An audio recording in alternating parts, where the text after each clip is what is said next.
I guess we were just finishing this this framework, which in the break, I think we were considering whether it actually clarifies or confuses. Some like it, some don't, but it's out there.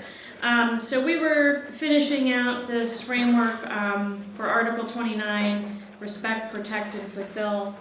I think we were on to fulfill.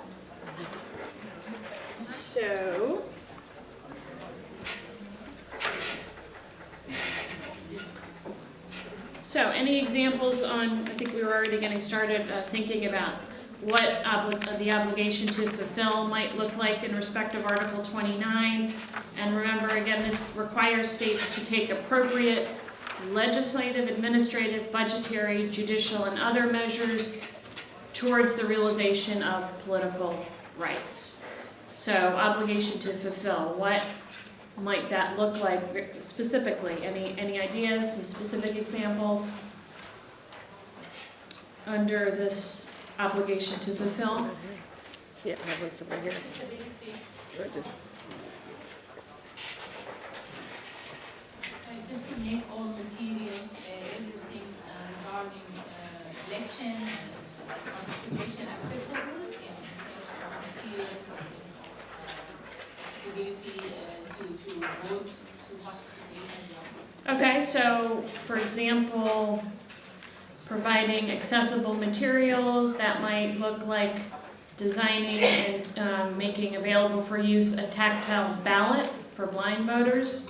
That might be an example, or taking other measures to ensure accessibility, making sure that information is accessible. So if an electoral commission is relying solely on radio messaging, that's not going to be accessible for deaf persons. So taking measures to ensure that messaging is available in various formats so that it can be accessible to all. Using plain language, that's really useful for everyone.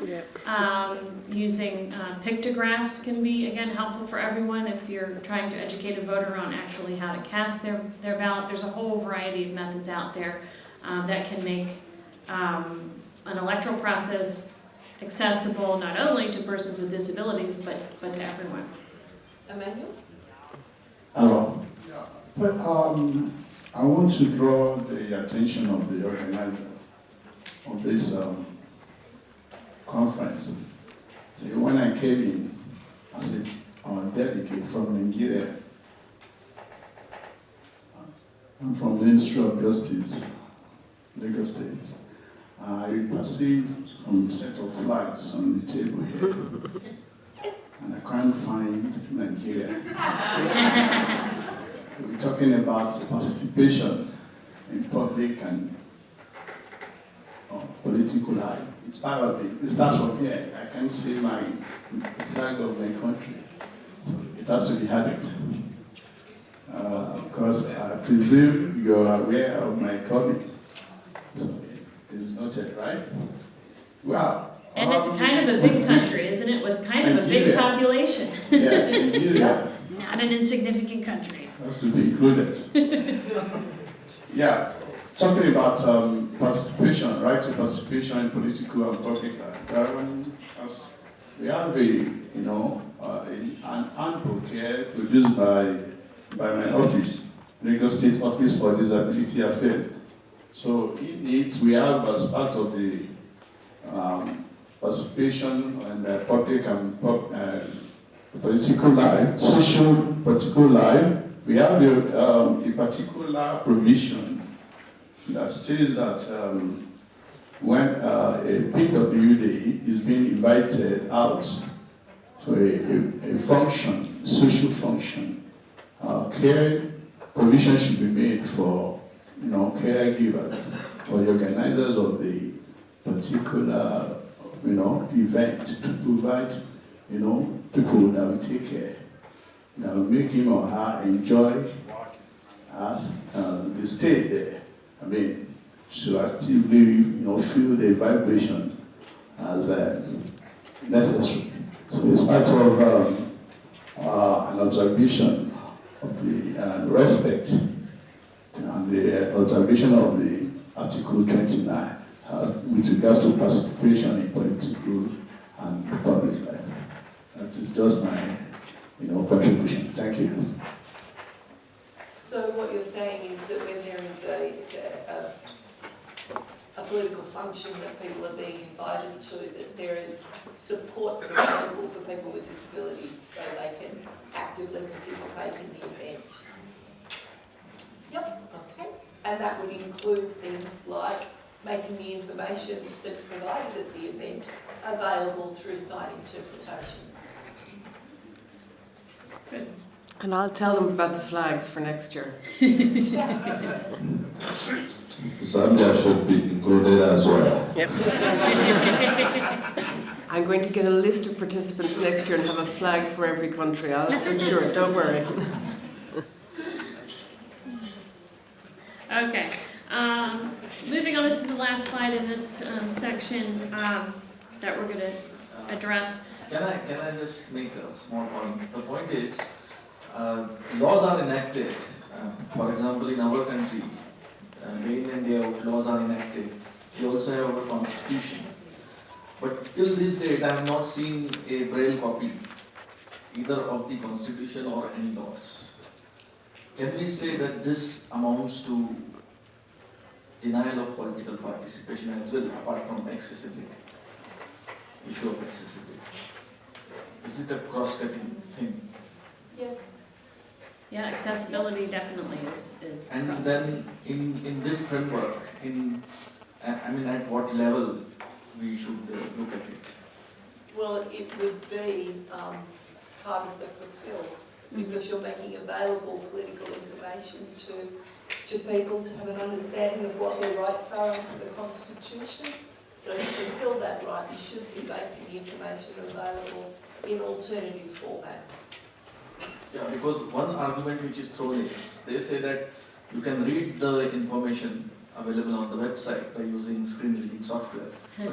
But then alternative modes of accessibility does not mean that you would deny people their right to the laws in braille. So I would like to know what is the initiative in US, for example, whether laws are available in braille. Is it an obligation on the authorities, congressional authorities, for example, to make available laws in braille after they are enacted? Well, I was just going to say that access to information is, of course, a specific obligation in the CRPD, but the obligation is one of reasonable accommodation, and so there will be circumstances in which access to Braille text would be a reasonable accommodation. And if someone doesn't have access to screen reading technology, then it's not going to be a very helpful accommodation. So, okay, moving on to obligations of conduct and result, another framework for thinking about general obligations, which some people find helpful, some people don't. I'll let you decide whether it's useful. So the obligations to respect, protect, and fulfill each contain elements of obligation of conduct and obligation of result. The obligation of conduct requires action reasonably calculated to realize the enjoyment of a particular right, and the obligation of result requires states to achieve specific targets to satisfy a detailed substantive standard. So what does that really mean when applied? Taking the right to health as an example. The obligation of conduct could involve the adoption and implementation of a plan of action to reduce maternal mortality. That would be an example of obligation of conduct. With respect to the right to health, the obligation of result might require the reduction of maternal mortality to levels agreed at the 1994 Cairo International Conference on Population and Development and the 1995 Beijing Fourth World Conference on Women. So again, going back to obligations of conduct and result, the first requires action reasonably calculated to realize the enjoyment of a particular right, and the second requires states to achieve specific targets to satisfy a detailed substantive standard. So if we were to take Article 19 on living independently and in the community, what might it look like? What might an example be of the obligation of conduct? Requiring action reasonably calculated to realize the enjoyment of Article 19. Any ideas of an action reasonably calculated to realize the enjoyment of independent living? Anyone? Right down in front here.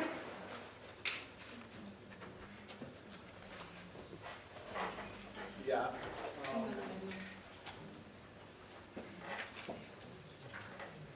Like, it will come under the rights of a PWD, rights of tenancy.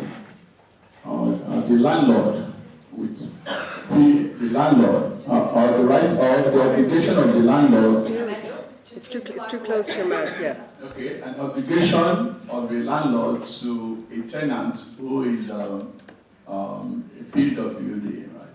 Like a landlord shall allow a person with disability who is a tenant to make every necessary modifications to the building that would allow the tenant access his apartment as long as the tenant returns the building to its original state at the end of his tenancy.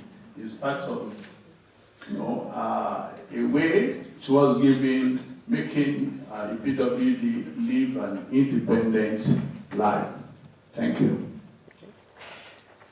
Okay, great example. So perhaps providing for that right in the context of legislation concerning tenancy would be an example of obligation of conduct, I think. Are there any other examples? Yes, please. I get from the mental health sector point of view. Okay, yes, please.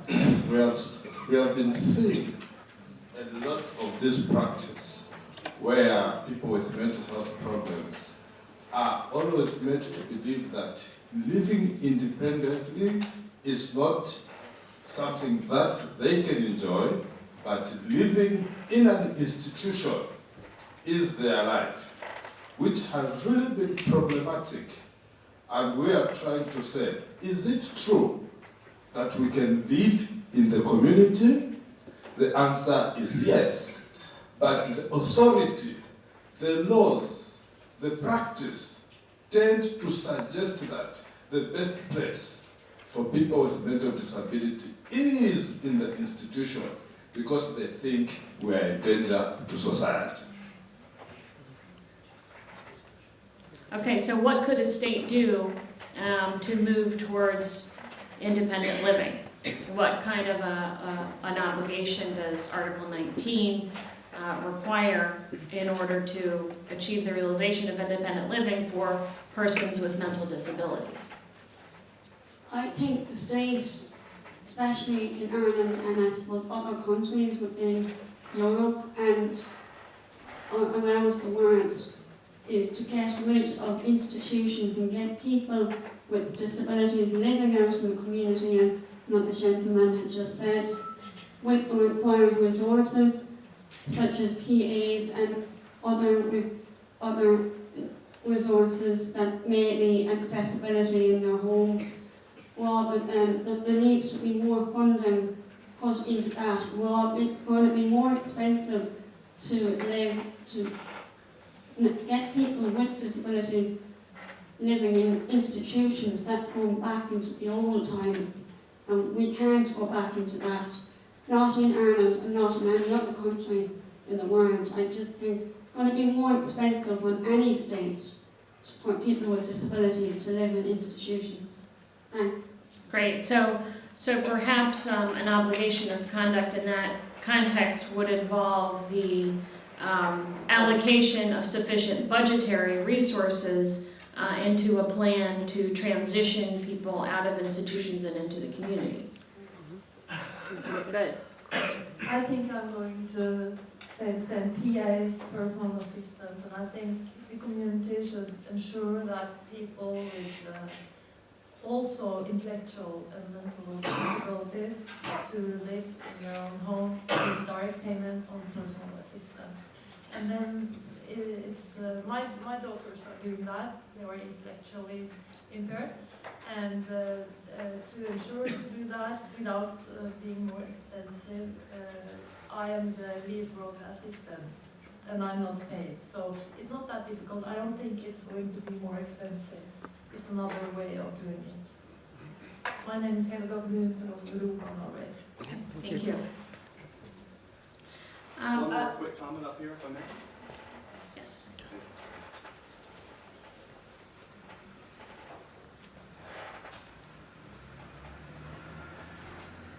Thank you. Just a quick comment on a lot of countries that I've worked in with institutions. One of the main barriers keeping people in institutions and not being supported in the community is that the money is often set up to follow the institution and not the person. So as far as an obligation, an example of one quick change that can be had is to always have the funds follow the person. Thank you.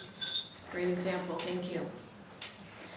Excellent, so, and then moving to obligation of result, which requires states to achieve specific targets to satisfy a detailed substantive standard. So what might that look like? If you take the examples that you just referenced, and then think about specific targets that might help satisfy them, then we get to an obligation of result. Any ideas?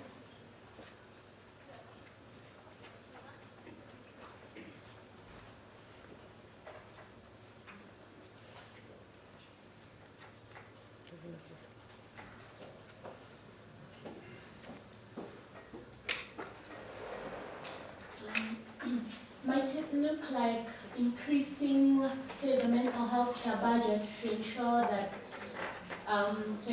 mental health care is provided within the community? All right, I think I'm getting a bit mixed up between the two of them. I think the distinction for me is not coming out very clearly, so, yeah. Well, if the action is increasing the mental health budget to ensure that, is it about putting a time frame about closing the institutions? So one of the actions is to increase the mental health budget, to attach individualised funding to people so they can transit from institutions into community living, and that process is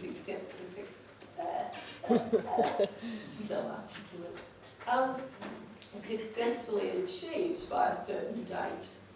So putting a 10-year framework around that process of deinstitutionalisation. That would be. Okay, so there's two more here. Okay, two more comments and then we'll move on to... Yes. Here, sorry. An example. Yeah, here, and then here. Yeah, it's coming behind you. It's coming behind you, the microphone. Okay, so you first, yeah. Yeah. Yes. Linked to what you're saying, that in Ireland the suggestion is that people would be supported to move out of institutions within a 7-year time frame, and that no new state funding would be used to build institutions, and no people wouldn't be expected to go into those vacated places within that time frame. Great. And then here. Sorry, this is the last question for this session, just there. My question is really, I'm finding it difficult where to start when you're looking at countries like, for instance, in the region where I work in, that's Southern Africa, where the institutions that might be existing at the moment are running at such little cost anyway. Even to shut them down and to convert the cost towards independent living, it's really not a significant amount to support these individuals who need to live independently. So my question is really where to start in supporting independent living in such poor states. I mean, it's one thing to know that in the UK or the Ireland, or in Ireland, you have independent living, you have PAs or support workers, but in Southern Africa, for instance, it's really where to begin. Yeah, I should just. I have the same idea because we from the developing countries, and the history of independent living is from the countries that have the institutions already. But in the poor countries, like that Kayess mentioned, we don't have even enough the institutions for people with disabilities, and even we live freely in the community without any financial support. So if we mention about independent living, I think that we should consider the difference between the well-developed countries and the other countries. Just 2 points on that, if I could. Firstly, on the issue you've just raised about countries without the institutions, one of our students last year wrote her dissertation on that, Elizabeth Kamundia, about how do you actually achieve independent living in the context of countries where there isn't the institutions, and where a lot of the conversation is about institutionalisation and deinstitutionalisation. And she talks about the notion of independent living and interdependent living, and there'll be an article shortly out on that, so we should get that sent out to everybody that's here who does discuss that issue. And then I think somebody else said, it's a different situation to Ireland. We're a country in bailout. We're cutting services all over the place. And just to give a kind of an example that was in the papers in the last week, the last 2 weeks, where they've cut mobility allowances, they've cut all these kind of direct payments to individuals, and one family were shown a situation where they were being forced into a situation where their daughter was going to be put into an institution because they couldn't afford to, because all the particular direct payments had been cut to her, and the cost of that was going to be around 55,000 per year, but the state were willing to support that rather than reinstate the individual costs. So it is still very much a live issue in the context of developed countries as well. Yeah. Michael Gold's line that perhaps a more constructive way to come at that expense problem would be to challenge what seems to be an absolutely accepted idea that disability is expensive. Like, for instance, to challenge the absolutely extortion charges for things like disability equipment, etc., like that, which are in no way justifiable. If you look at hoist and things like that, you buy an engine hoist for a tenth of the price of a medical hoist. Do you know, I mean, I think that would be a much more constructive way to come at the problem. Drive down the cost, or don't accept that disability is so expensive. Because I don't believe it is. We all seem to have taken on this check and accepted it as a fact.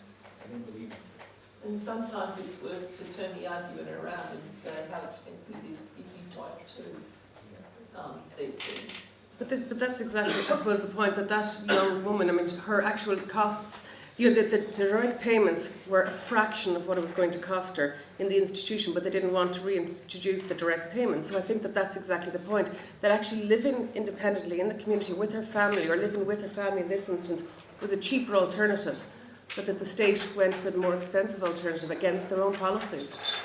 And it's again about thinking. It's not about, if they actually stopped to think about what they were doing, they couldn't have come up with that solution. Mm-hmm. Now, I'm going to...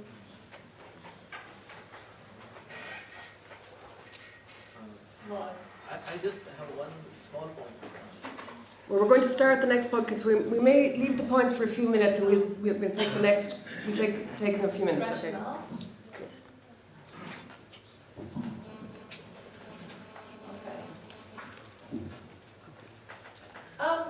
Now, typical of these situations, 90% of what I wanted to say has already been said.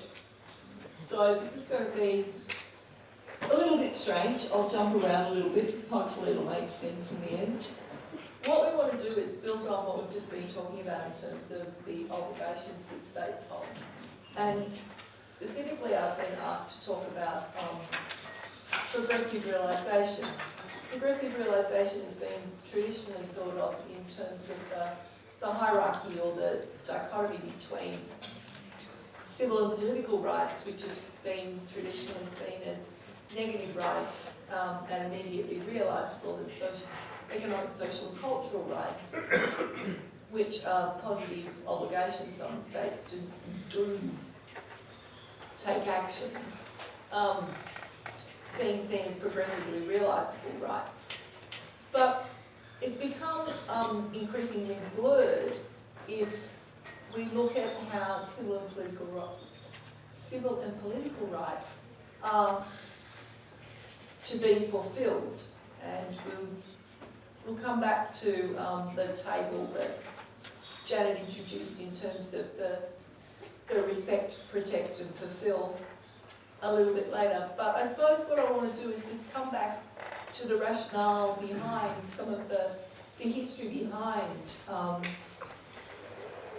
the Convention on the Rights of Persons with Disabilities, because it starts to highlight the reason why civil and political rights can't be as easily herded into that concept of negative rights. That people with disabilities being able to enjoy and exercise their human rights is not always as simple as removing mental impairments. That there is a lot more structural implication about removing barriers within environments to ensure people with disabilities can enjoy their rights. So disability is actually quite a good example to talk about the fact that that relationship between immediately realisable and progressively realisable is a lot more blurred in terms of civil and political rights and economic, social and cultural rights. It's not so simple to say, oh, one is about immediate realisation and the other one is always about progressive realisation. So, we talked a little earlier about why we have the CRPD, and I just want to go back and reinforce some of those points. I mean, CRPD essentially was developed because existing human rights instruments have failed to effectively protect human rights of persons with disabilities. Now, persons with disabilities have always been recognised, not explicitly within other human rights instruments, and especially the instruments of general application, but it always got up under the other status in the non-exhaustive list of the protected classes. Disability figured significantly within the jurisprudence of international human rights law.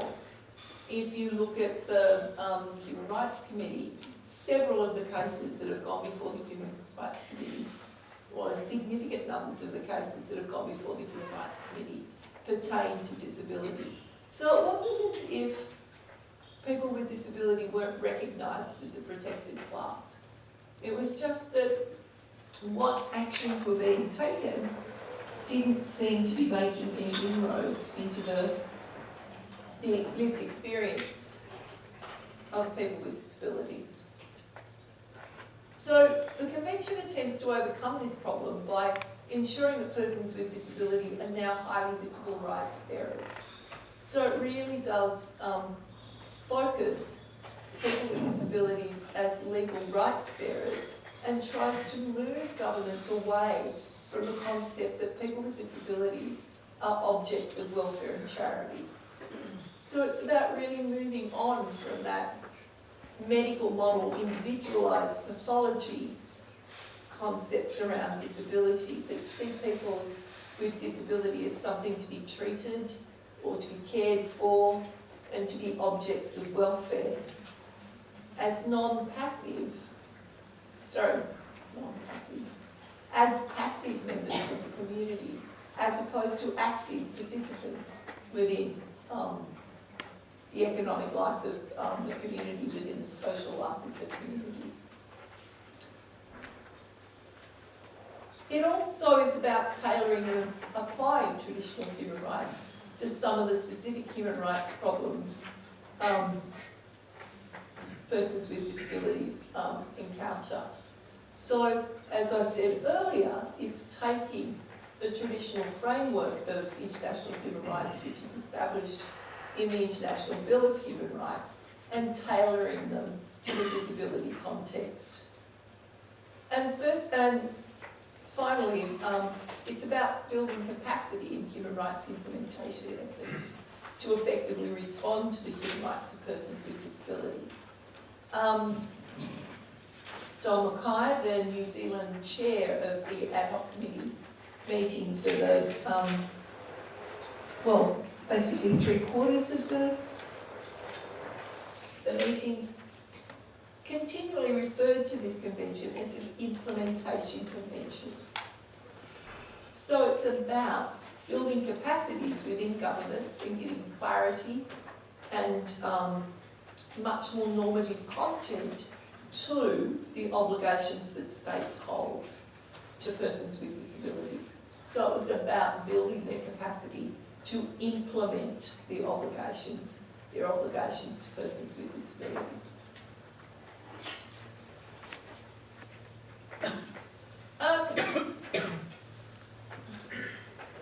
We really don't need to go through that. Yeah, we'll get to this. Go back. So it's about capacity building, it's about understanding, giving clarity to what needs to be achieved in meeting obligations. So it's about promoting social change. And to promote social change and to achieve social change, there needs to be a level of compliance. Now, most writing around international law that looks at the level of compliance with international law says that non-compliance is not generally about willful disobedience. That states generally don't meet their obligations because of a lack of capacity, clarity and priority. But they're the 3 identified areas that influence states in not meeting their obligations. So one of the challenges for CRPT was to be able to provide greater capacity, greater clarity, and hopefully through a binding instrument, give greater priority to the obligations of meeting the human rights of persons with disabilities. And one central element of that was the ability to foster civil society engagement. Because, as I said before, traditionally people with disability haven't been part of the policy discourse. Socially isolated and excluded from mainstream institutions such as education, there is a void of people with disability and a lack of voice for people with disability within academia and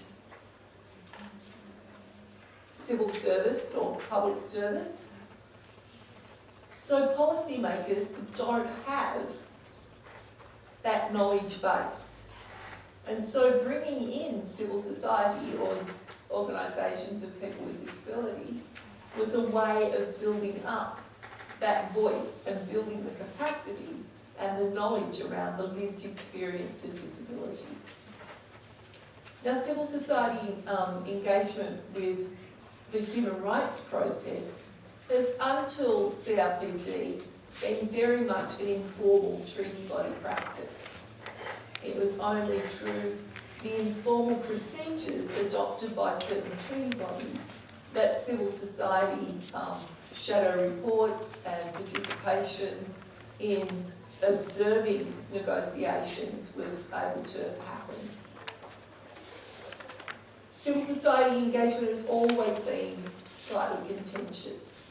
States have always seen it as their role. They are the elected representatives of the state. They are the sovereign power. And civil society are not elected representatives. Now, people with disabilities would argue that, there is a level of democratic process within their organisations and that they're the elected voice of people with disability. But it has always been a bit of a contentious role where the civil society should engage and to what extent that they should engage in this process. And it brings engagement of civil society or disabled persons organisations, as I said, brings the lived experience of disability to the policy table. It brings that personal knowledge and understanding. And it's about representation. And so it isn't just about bringing civil society and people who claim to be disabled persons organisations, but ensuring that there's a level of representation there, that those organisations are representative organisations, and that they are organisations of persons with disabilities, not organisations for persons with disabilities. And it's also about ensuring that there's a representation of the level of diversity, both within the general population, but within disability itself. Because disability is not a homogenous group. At the level of abstract rights, most disability groups can agree. But when you get down to policy application, the needs of people with an vision impairment, as opposed to the needs of somebody with an intellectual impairment, are really quite different. And so you need to understand that from a very specific point of view. And so civil society engagement gives that opportunity to be very specific, as Janet said before, to make sure that you have, if something is specifically about Down syndrome, that you're engaging with representative organisations of people with Down syndrome. We don't need that one. Okay. As this is something that we talked about yesterday, people with disabilities. There is no definition within the Convention. I'll reinforce that. The Convention does not include a binding definition. It applies to all persons with disabilities, and it's framed in scoping what the class of people are that states have an obligation. And so it's a class of persons protected by CRPD scoping rather than closed. And disability is viewed as an evolving rather than a fixed concept. So it's about trying to ensure that CRPD has some temporal longevity, so that what we see as disability now and what we see as disability as in 50 years' time is not fixed in how we saw disability in 2006.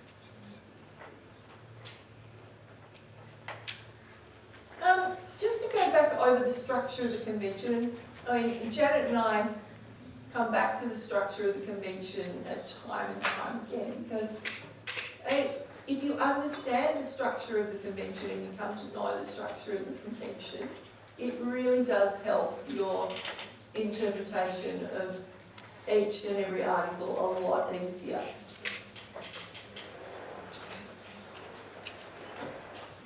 So it holds the general obligations that we've just talked about, which include civil society engagement, specifically representative organisations of persons with disabilities.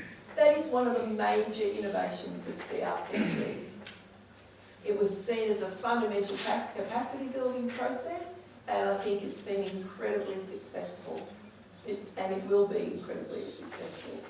It also has several facilitation articles.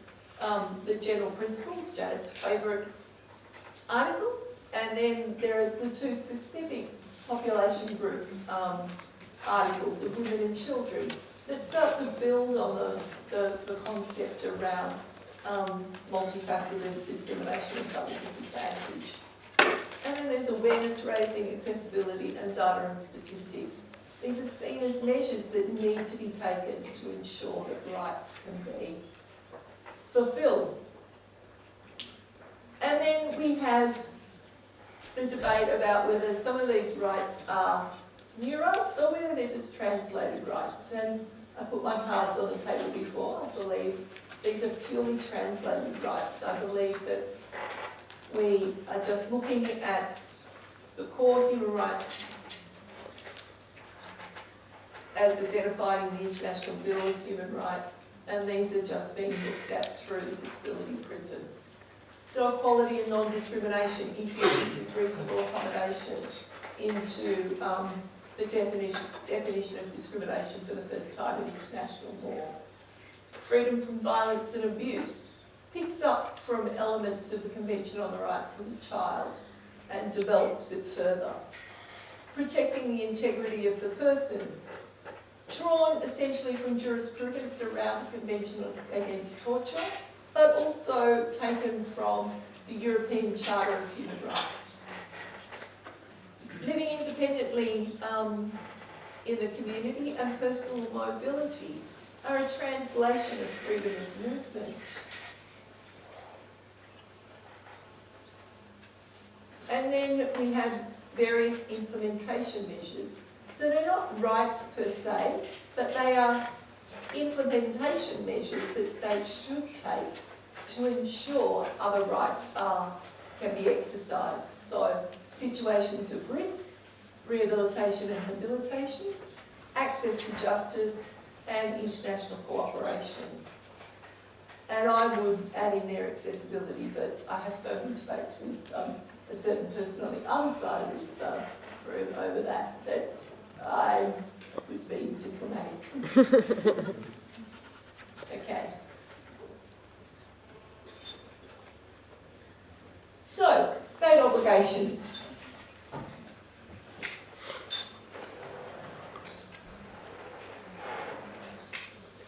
The level of obligations that states hold is both immediate and progressive realisation, traditionally seen as the difference between civil and political rights and economic, social and cultural rights. So, civil and political rights have always been referred to as rights of non-interference. And economic, social and cultural rights have been seen as a duty on state action. And so this has always been seen as holding different levels of state obligation, that of immediate realisation and that of progressive realisation. But modern jurisprudence and modern thinking about how these rights are to be implemented has recognised that it's not mutually exclusive, that you can't just pile all CPR rights into rights of non-interference, that there is some duty on state action to ensure that the rights are not only respected, but that they're protected and fulfilled as well. And that it's a continuum of application. And that they're from rights of non-interference through to those rights that have a level of duty on state action. And that the very minimum that states should take are steps to the maximum extent if possible within resources. And so all rights are seen as immediately realisable to the maximum extent possible within resources. So, progressive realisation. What do they mean by progressive realisation? Does this mean that, we can all go, oh, okay, education, progressively realised. We'll just put that on the back burner and we'll think about it in 10 years' time. Is that the type of obligation that states hold because it's progressively realised? Well, no. Fundamentally, there are some things they have to do immediately because there is no resource implication.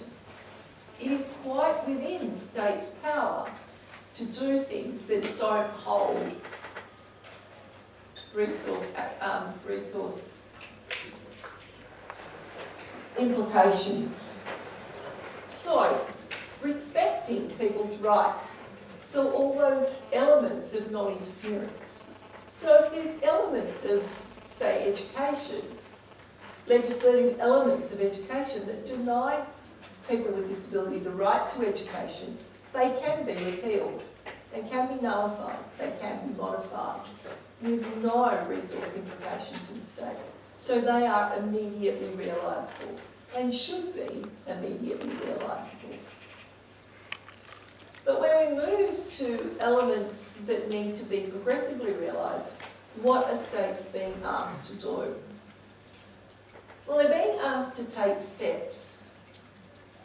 Well, okay, that's not very helpful. So where does it get us to? So the steps need to be deliberate, concrete and targeted. So fundamentally, states are being asked to make a plan of how they are going to implement this obligation. So they've got to immediately undertake to ensure there are no rights of, there is no interference. There is no interference in a person's right to the obligation. And then they need to take steps, deliberate, concrete and targeted, to ensure compliance with the obligation. So they need an overall plan to meet the obligation. And that plan has to be measurable. So it needs to set budgetary allocations and it needs to set targets and it has to be within a specific time frame. And so within that, there are minimum core obligations. So for education, the minimum core obligation is free primary school education. So that is seen as the very basic that they must achieve first.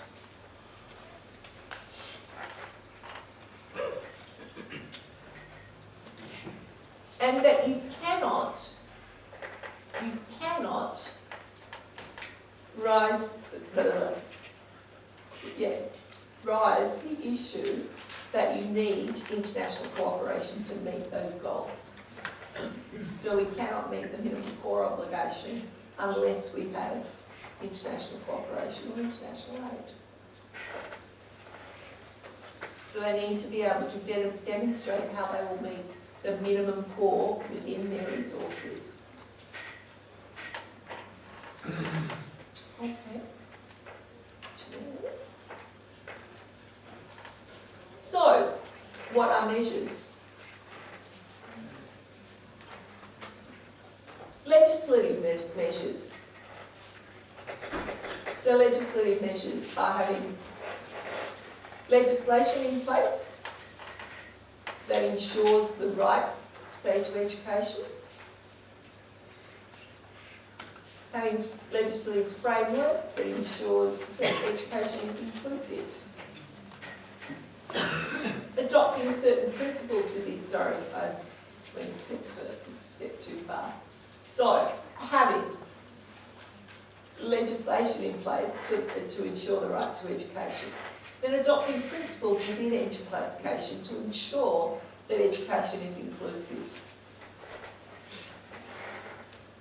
Other measures are about the right of claim, so providing a remedy if those rights are violated.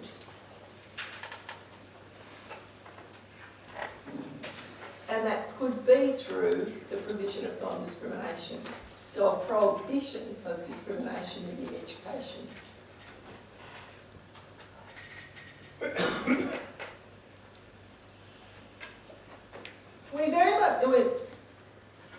We now tend to talk about rights as being transformative.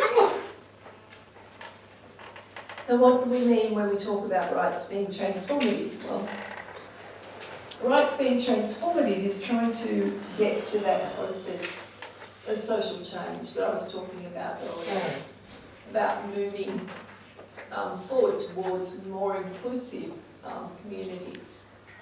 And for CRPD, it's about the implementation of the obligations contained within CRPD. And fundamentally, it is the principle of inclusion that is the transformative nature of CRPD rights. So principle of inclusion should be seen as a universal norm. So do you understand what I mean by a universal norm? That it should be the driving principle around everything. Everything should be accessible to persons with disabilities. And that should be embedded in policy, design and planning. Just wondering whether that's my phone. Okay, can we come back again? So if we embed it in policy, design and planning, we then need to think about, from the very start, that the whole cohort, that any legislation, any measure, has included within its focus people with disability. And so people with disability are seen as one part of human diversity. And so it's part of the jurisdiction that any legislative framework is being directed at. And so inclusion becomes part of the policy, design and planning process. So what does that mean in terms of progressive realisation? Well, if people with disability are seen as part of the core framework, then any steps, any measures that are taken must also demonstrate how people with disabilities' rights are being respected, protected and fulfilled. So what we want to do now is look at the very tricky request that Jared gave us about how you would go through this process, about legislative reform, about protection, which will include a level of policy development, and then fulfilling, which will take a significant amount of planning, the area of legal capacity. Traditionally seen as a civil and political right, but as we will hopefully identify through this exercise, there is not only a requirement of non-interference, there are significant levels of duties of state action. So, what are the requirements in terms of progressive realisation, and how would you approach that? Is this all making sense? Everyone's really, really quiet. I'm getting a bit concerned. Thumbs up, Anna? Thank you. Okay, Janet, it's purple. Everything else is red. Purple's your favourite colour. Okay, so respect. If we're thinking about legal capacity, and we're talking about the respecting a person's right to legal capacity, what might we put in the empty box over here on the far side?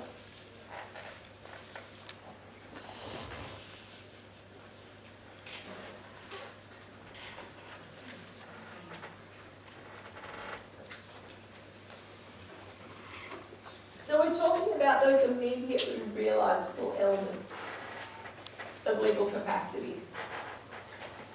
Yes, down the front here, or actually about halfway and then across, and then we'll come down the front. It's just that the mic's going from up the back. Yeah.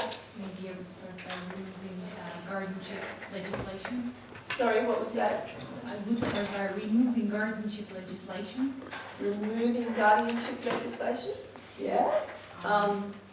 If guardianship legislation is contrary to the elements of Article 12, say if it sets out plenary guardianship, okay, solely on the basis of disability, yeah, so repealing legislation.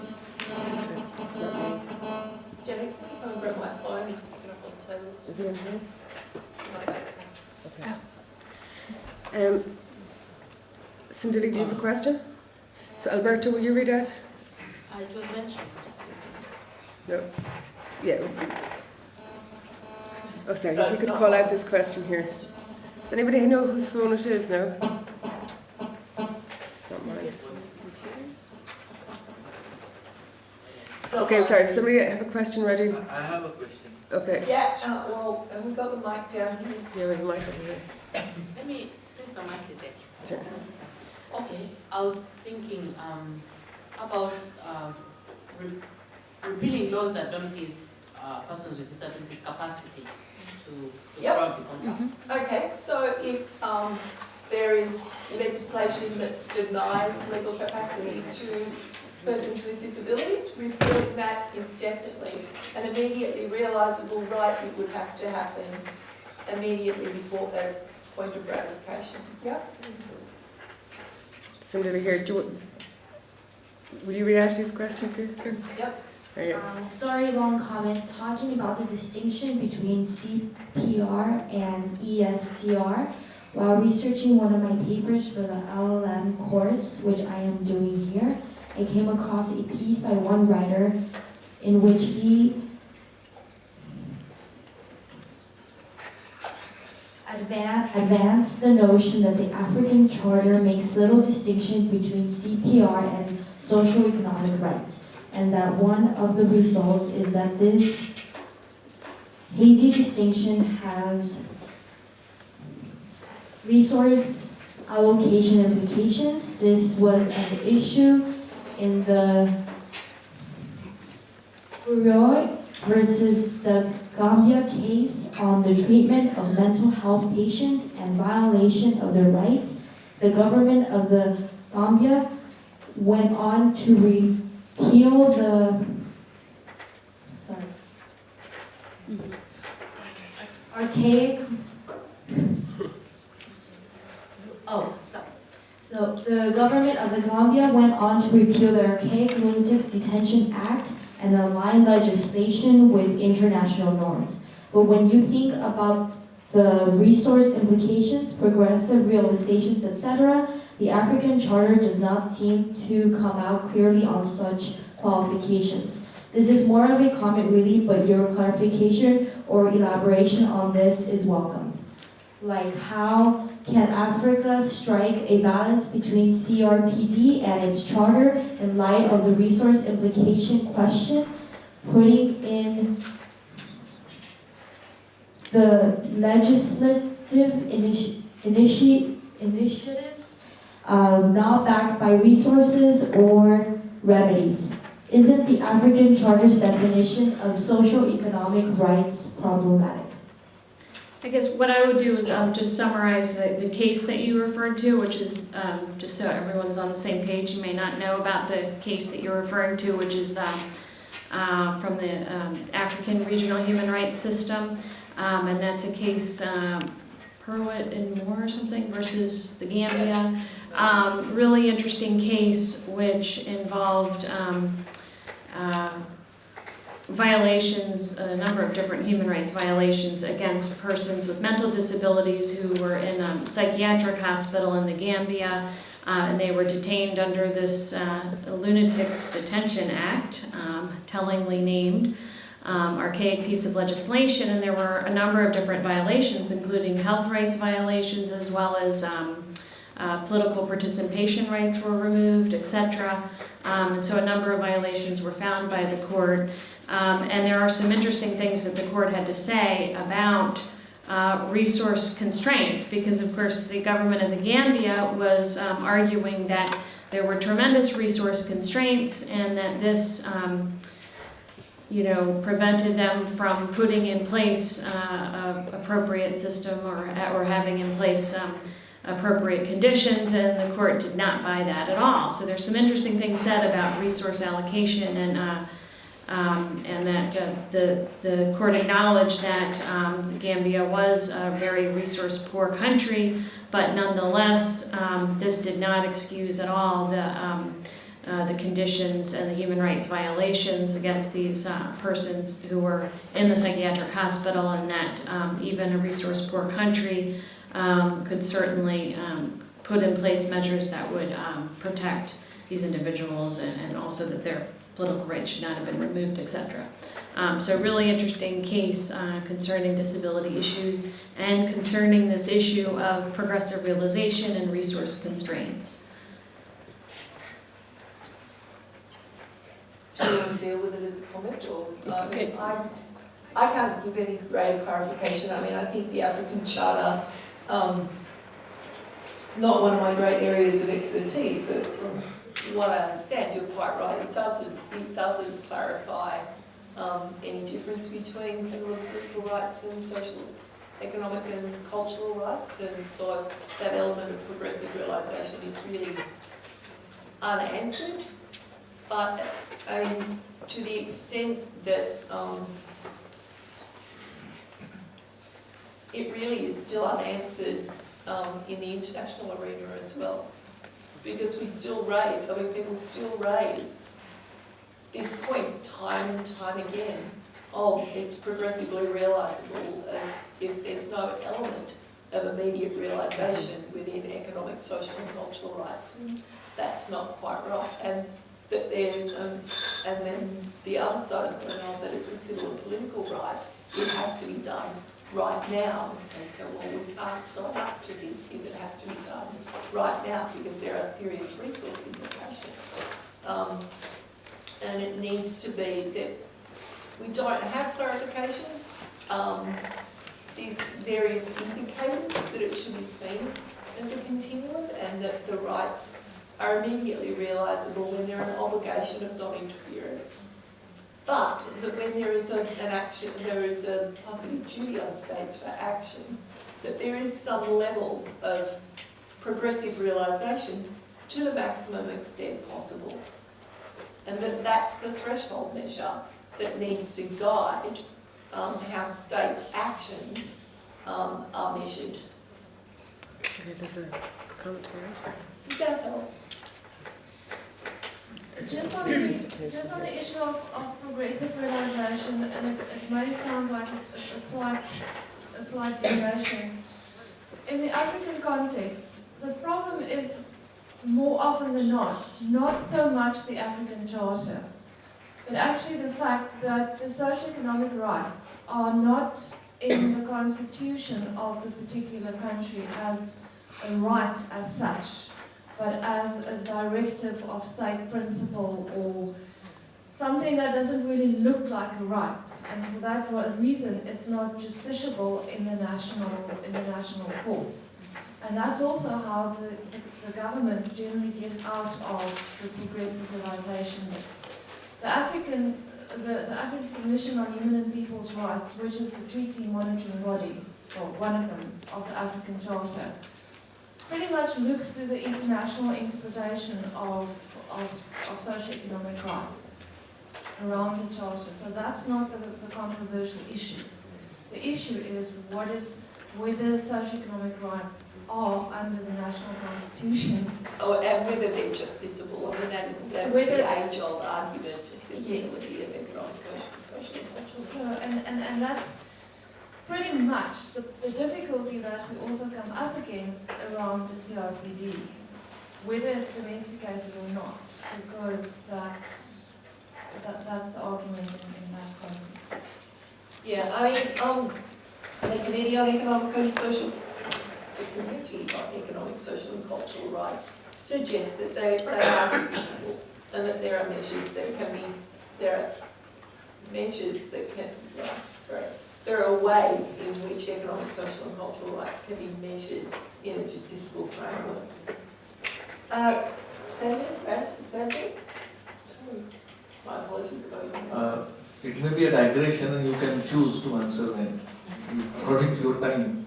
I want to have clarification on point W in the preamble of NCRPD, because I feel that it has a bearing on general obligations. And can we say that it is a kind of it reflects horizontal effect, because W is very interesting, although I don't have braille text, but somebody can read. Sorry, are you talking, I want to understand the question. Yeah. You're asking about the relevance of the preamble for... No, relevance of the clause W particularly, of the preamble. Which clause Which of the clause? preamble? UNCRPD, clause W. W. Does somebody have the preamble available? I guess it's your view. Yeah, I do. Gautier, what is, can we pass the mic down to Gautier? It's interesting. It's interesting. We realize that the individual having duties to other individuals in to the community to which he or she belongs is under a responsibility to strive for the promotion and observance of the rights recognized in the International Bill of Human Rights. So it's about the responsibility to other individuals and to the community to which someone belongs.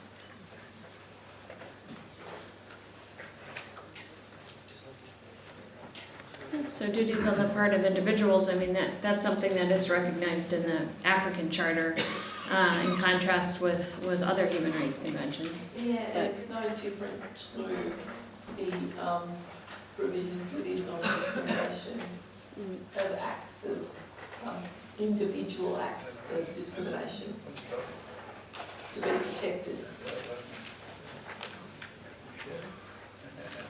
Up the back and in the middle. Oh, sorry, Gautier. Can I say a word or?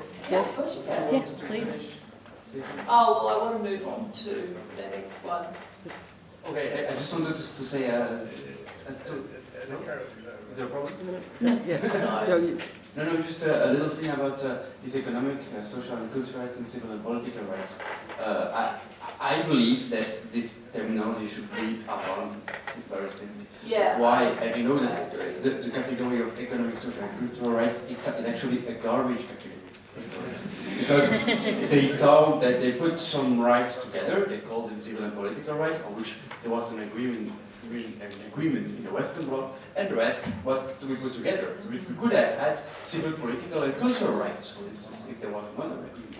So it's purely an historical accident, and it's a pity that so much has been built on this. And I think the CAPD, in a way, puts an end to this dichotomy because we realize that it does not really make sense to say that the right to education is purely in one category.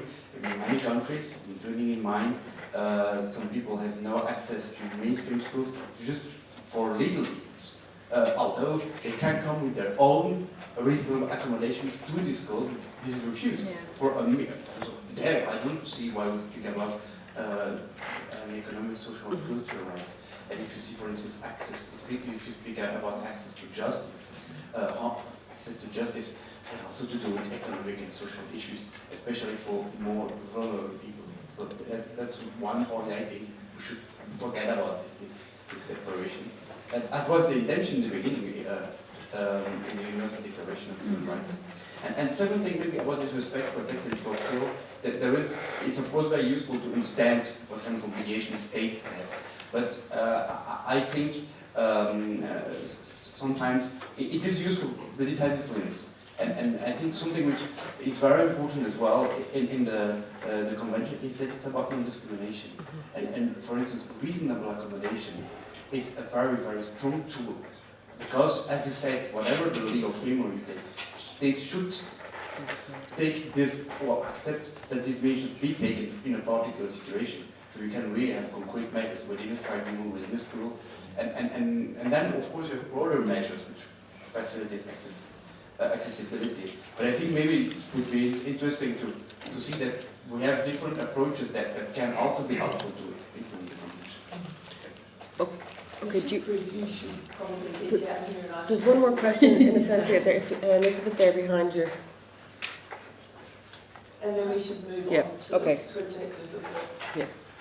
Okay, I think the problem I've seen in most African states, including Kenya where I come from, is getting action in allocating the resources. So already in our constitution, we do have economic and social rights provided for. But now the tricky bit is moving from the paper to the ground, actual implementation of those rights. I think that for me, if there are any tips on how to get the state to actually spend, I think that for me is the missing link.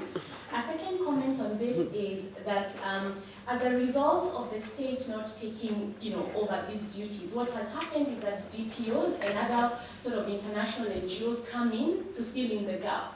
And therefore, then the state never really has to do it. So how do we, okay, so on the one hand, it's a good thing because then, you know, these rights are being provided, but on the other hand, it means that the state can simply,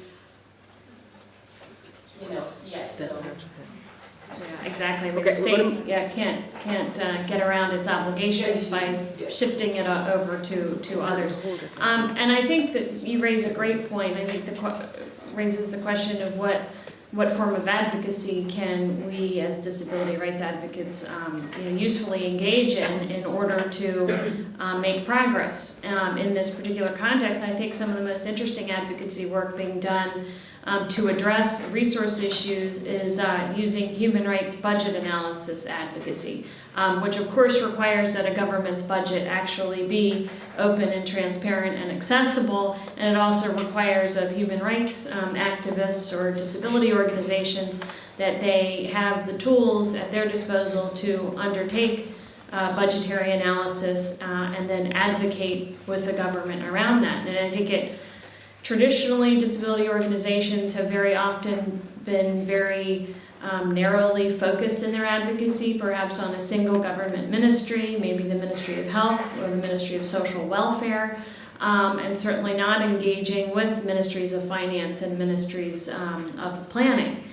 So I think the CRPD really challenges us to broaden our advocacy aperture and think about these newer tools of advocacy around budget analysis to address this issue of resource allocation. I think there's a huge amount of work to be done in that area, and that disability groups are going to have to equip themselves to undertake that kind of advocacy in order to address budget allocation.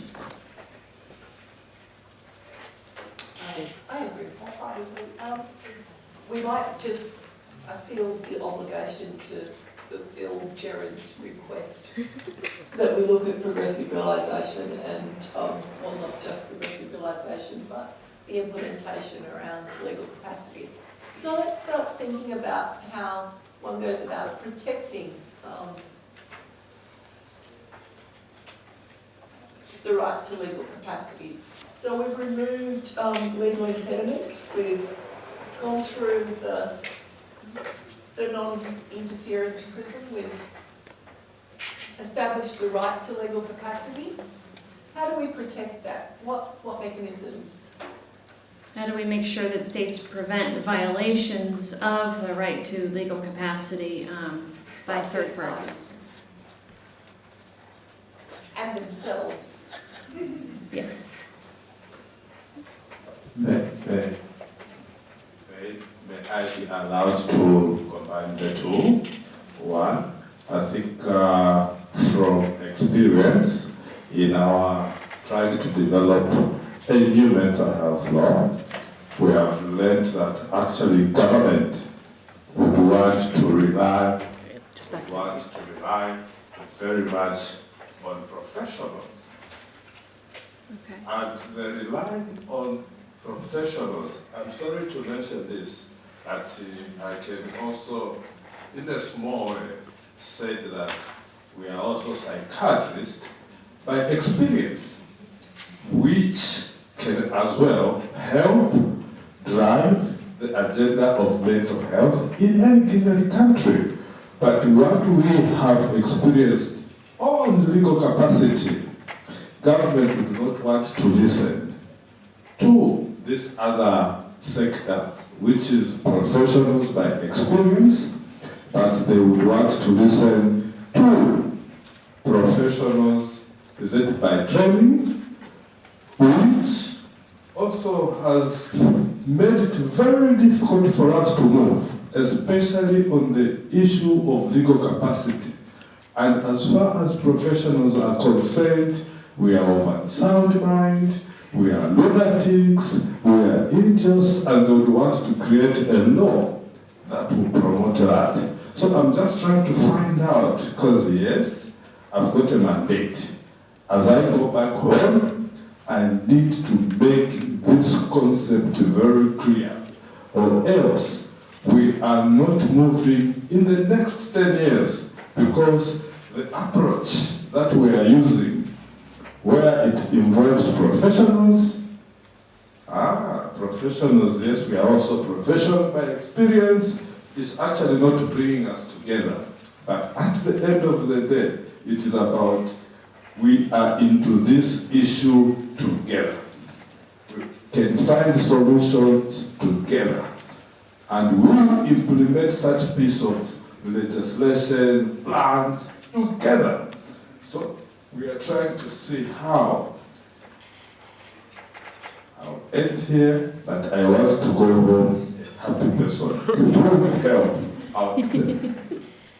Wow, that's an obligation on us, Jack. Really.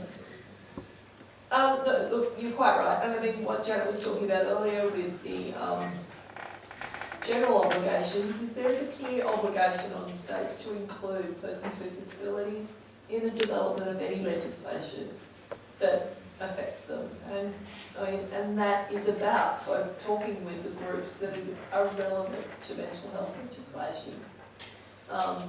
So there is a clear obligation of states not to be talking to just psychiatrists in the area of mental health. They need to be including people with psychiatric disabilities in that policy discourse. Yeah, and I mean, related to that, and in thinking about the requirement that states prevent violations of legal capacity rights by third parties, one of the examples that was shared yesterday in the lunch break was the example in one country of the heads of institutions or psychiatric hospitals providing monthly lists of persons in those institutions or hospitals, persons with mental disabilities, to the Electoral Commission so that the Electoral Commission would know what individuals need to be stricken from the electoral rolls. Now, clearly under the CRPD, states would have an obligation to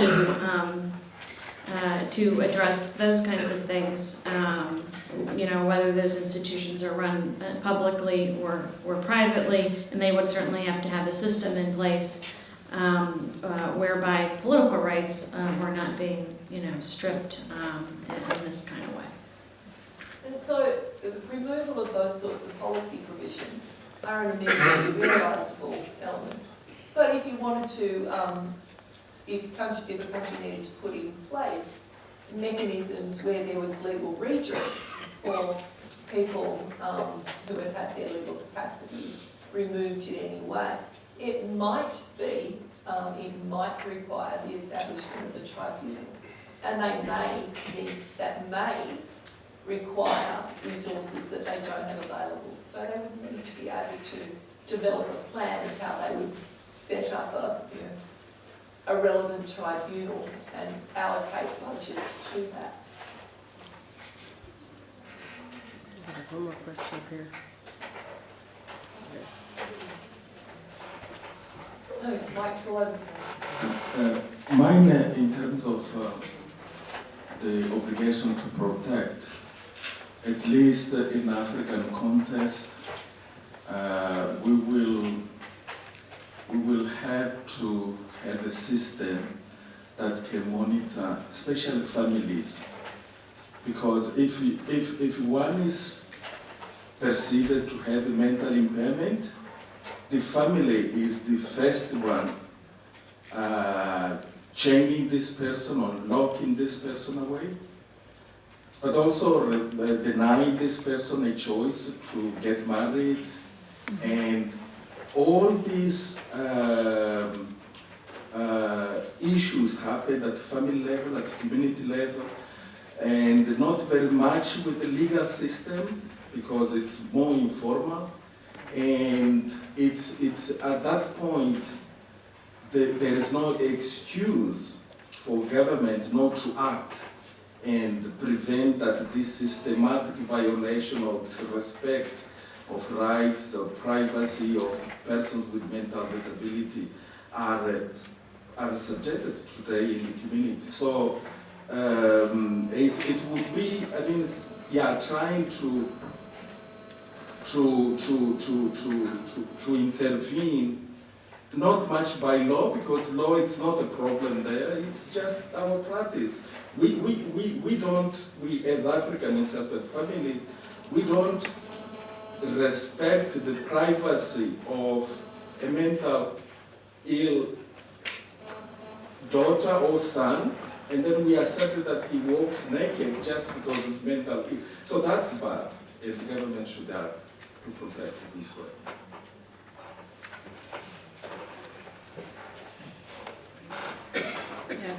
Great examples, and so that the question becomes, what measures should the states take in order to prevent a variety of violations by third parties? So it's not only establishing justice mechanisms redressed through the courts, clearly that's not going to work for people, but also undertaking other measures, whether in training, whether in awareness raising in the community, and a whole range of other types of measures that can be taken. And the extent to which those obligations can be realised within the private domain. And so awareness raising is a very important point to pick up. So it's about breaking social stereotypes, so people can't informally deny people's legal capacity. Actually, it was an interesting example coming from Kenya, where I was a few months ago. They were looking at issues of inclusive education and how to ensure that the CRPD was implemented for students with disabilities so that they would have access to education. And one of the things they came up with was there was a provision in the Kenya Education Act in which the failure of parents to send their kids to school would result in a particular violation, or they could be fined. But what they were trying to do was raise awareness among parents in the community that they actually had an obligation to send their kids to school. So the disability community there was looking at how it could utilize that provision to raise awareness among parents of kids with disabilities that they have an obligation to send their kids to school. To address that. So that was kind of an interesting way of using an existing piece of legislation, but tailoring it to the needs of the disability community around education.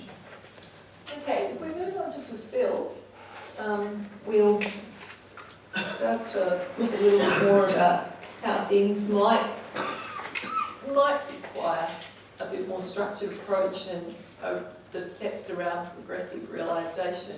So has anyone got any suggestions about how we fulfil the right to legal capacity for people with disabilities? Yes, I come with an example in my country. They reviewed completely legal capacity recently, and now they moved from substitute decision making to supported decision making.